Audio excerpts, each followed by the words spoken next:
আমার মেয়ের জামাইটা না অনেক ভালো। আমার মেয়ে যেটা বলে সেটাই শুনে। আমার মেয়ের কথা উঠে আর বসে। আমার মেয়ের অনেক আদর যত্ন করে। আর আমার ছেলেটা এক নাম্বারের বউ পাগল। কি আর বলবো, খালি বউ যেটা বলে সেটা শুনে, বউয়ের কথা খালি নাচানাচি করে।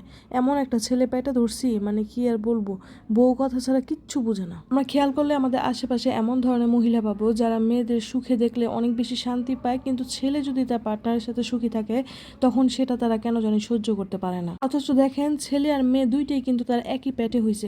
সন্তান তো সন্তানই হয়, ছেলে বা মেয়ে এমন তো কোনো পার্থক্য থাকা উচিত না। মেয়ে যদি সুখে থাকলে আপনার শান্তি লাগে, তাহলে ছেলে কেন সাংসারিক জীবনে সুখে থাকলে সেটা আপনি মেনে নিতে পারবেন না? আবার অপরদিকে তারা এই ব্যাপারটা ভাবে না যে তার ছেলে বউয়ের কথা উঠলে আর বসলে বা শুনলে তার যেমন খারাপ লাগে, তার মেয়ের জামাইও তো তার মেয়ের কথা উঠে আর বসতেছে, তার মানে ওই ছেলেটার মারও খারাপ লাগে। তো স্বাভাবিকভাবে আপনি যদি আপনার ছেলে তার বউয়ের কথা উঠে বসতেছে এটা আপনি সহ্য করতে না পারেন, তো আপনার মেয়ের শাশুড়িও কিন্তু এটা সহ্য করতে পারবে না। তখন কি হবে, আপনি আপনার মেয়ের শাশুড়িকে সব জায়গায় বলে বেড়াবেন আপনার মেয়ের শাশুড়িটা অনেক খারাপ, সে আপনার মেয়েকে সুখে দেখতে চায় না, বা আপনার মেয়ের জামাই তার ওয়াইফকে ভালোবাসে কিন্তু সেটা তার শাশুড়ি মেনে নিতে পারে না।